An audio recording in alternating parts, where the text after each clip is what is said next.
अगर ये बात समझ ली तो लोग तरसेंगे आपको पाने के लिए।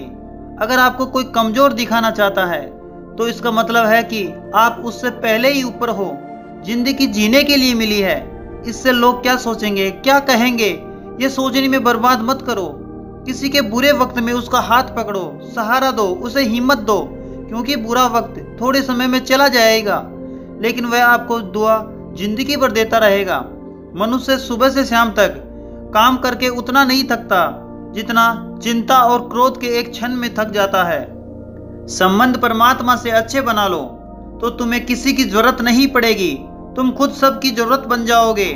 सलाह देने तो हजार आते हैं, लेकिन जब साथ देने की बारी आती है तो केवल भगवान आते हैं। जीतने के बाद तो सारी दुनिया गले लगाती है, क्योंकि जो आपके साथ वह आपके खिलाफ भी हो सकते हैं। बिना मतलब के कोई आपकी कदर नहीं करेगा, लेकिन खुद को इतना काबिल बनाओ कि लोग बिना मतलब के भी आपकी इज्जत करें। भगवान कहते हैं, सोने से पहले तुम सबको माफ कर दिया करो, तुम्हारे जागने से पहले मैं तुम्हें माफ कर दूंगा। भगवान ऑक्सीजन की तरह है, जिन्हें आप देख नहीं सकते, लेकिन उसके बिना आप रह भी नहीं सकते। कोई नहीं आएगा आपकी हेल्प करने, अपनी हेल्प तुम खुद करो। आप खुद के सबसे अच्छे मित्र हैं, सबसे बड़े दुश्मन भी। इंसान तब समझदार नहीं होता जब वह बड़ी बातें करने लगे, समझदार तब होता है जब वह छोटी छोटी बातों को समझने लगे।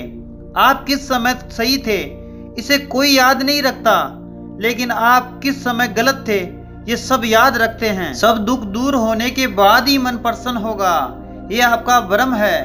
मन प्रसन्न रखो, दुख दूर हो जाएंगे, ये हकीकत है। किसी भी व्यक्ति की बात बुरी लगे तो दो तरह से सोचो। यदि इंसान महत्वपूर्ण है तो भूल जाओ, और बात महत्वपूर्ण है तो व्यक्ति को भूल जाओ। रिश्तों का संबंध सिर्फ रक्त से नहीं होता।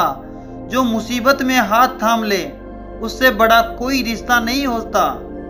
भगवान कहते हैं, तुम सब कुछ मुझे सौंप दो, सारा दर्द, सारी परेशानी, और तन मन से मुझे याद करो। धीरे धीरे तुम्हारी जिंदगी बदल जाएगी। हर रात सोने से पहले भगवान को अपनी दिनचर्या बता के सोए। अगर आपने किसी का दिल दुखाया है तो मन ही मन उससे माफी मांगे। अगर आपका किसी ने दिल दुखाया है तो उसे माफ करके सारी चिंताएं भगवान को सौंप दे। यकीन मानिए, इससे आपकी जिंदगी में रंगत आ जाएगी। गुस्से में बोला हुआ एक शब्द इतना जहरीला हो सकता है कि आपकी हजार प्यारी बातों को एक मिनट में नष्ट कर सकता है। सबको हंसाओ, लेकिन किसी पर हंसना मत। सबके दुख बांटना, लेकिन किसी को दुखी मत करना। सबकी राहों में दीपक जलाना, लेकिन किसी का दिल मत जलाना। जीवन की रीत है, जैसा बोओगे वैसा पाओगे। दुआएं और प्रार्थना असंभव को भी संभव बना देती है। ईश्वर को ना हमारे तन की जरूरत है ना धन की, उसको तो बस पवित्र मन की जरूरत है। वो हमें कुछ भी छोड़ने के लिए नहीं कहता, बस कहता है मन के गंदे विचारों को छोड़ो। जो आने वाला है वो हमेशा गुजरे हुए कल से अच्छा होगा। यही एक सोच आपके जीवन में कभी आपको निराश नहीं होने देगी। झूठ कितना अजीब है, खुद बोलो तो कितना अच्छा लगता है, दूसरे बोले तो गुस्सा आता है।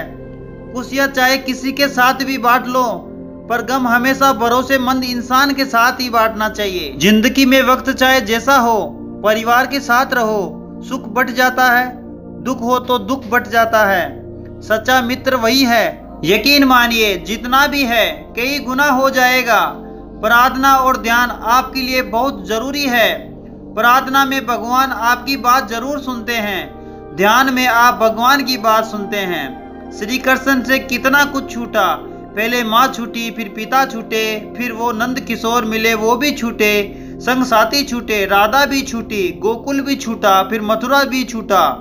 श्री कृष्ण से कुछ ना कुछ छूटता ही रहा जीवन भर। मुस्कान और सकारात्मक, श्री कृष्ण दुखी नहीं, उत्सव का प्रतीक है। सब कुछ छूटने पर भी कैसे खुश रहा जा सकता है, ये श्री कृष्ण से अच्छा और कोई नहीं सिखा सकता।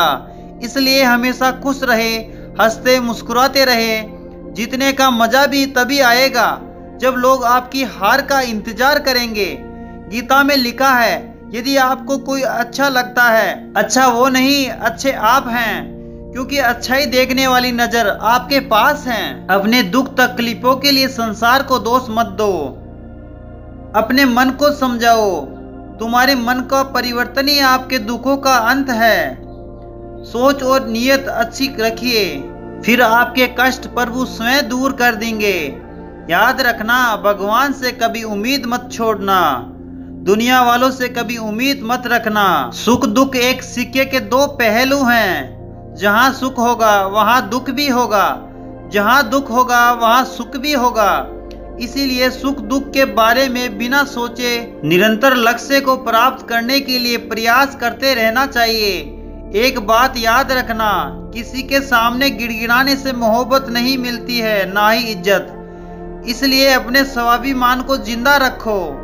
कोई अगर आपकी किस्मत में होगा तो आपके पास खुद ही चलकर आएगा। कभी हार ना मानने की आदत ही एक दिन जीतने की आदत बन जाती है। सिर्फ दो चीजें ही मनुष्य के भाग्य का निर्माण करती है। पहला स्वभाव। अगर आपके स्वभाव में अच्छाई, विनम्रता और गुण है तो आपका भाग्य चमकेगा। अगर आपका स्वभाव क्रोधी है, आलसी है, तो आपका भाग्य बिखरना अनिवार्य है। इसलिए अपने स्वभाव को मधुर और आकर्षित बनाइए। दूसरा, इंसान की वाणी। बोलना तो इंसान 2.5 साल की उम्र में ही सीख जाता है, परंतु कब, कहाँ, कैसे बोलना है उसे ये जिंदगी भर में भी नहीं समझ आता।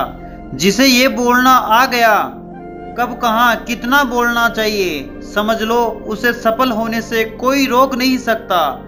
पिता से बड़ा कोई सलाहकार नहीं, माँ की इच्छाओं से बड़ी कोई दुनिया नहीं, भाई से अच्छा कोई भागीदार नहीं, बहन से बड़ा कोई शुभ चिंतक नहीं। इस मतलबी दुनिया से कोई मतलब ना रखो, और मतलब रखना है तो मतलब से मतलब रखो। दुआएं मांगने से किसका भला होता है? मिलता तो वही है जो हमने बोया है। तुम नीचे गिरकर तो देखो, कोई नहीं आएगा उठाने। जरा तुम उठकर तो देखो, सब आएंगे गिराने। हमेशा याद रखना, अगर तुम शराबी के साथ दोस्ती रखते हो तो तुम्हें भी शराबी का दर्जा मिलेगा। अगर किसी मंदिर में बैठकर पानी भी पियोगे तुम्हें एक संत का दर्जा मिलेगा। इसलिए आप किसके साथ बैठते उठते हो ये बहुत मायने रखता है।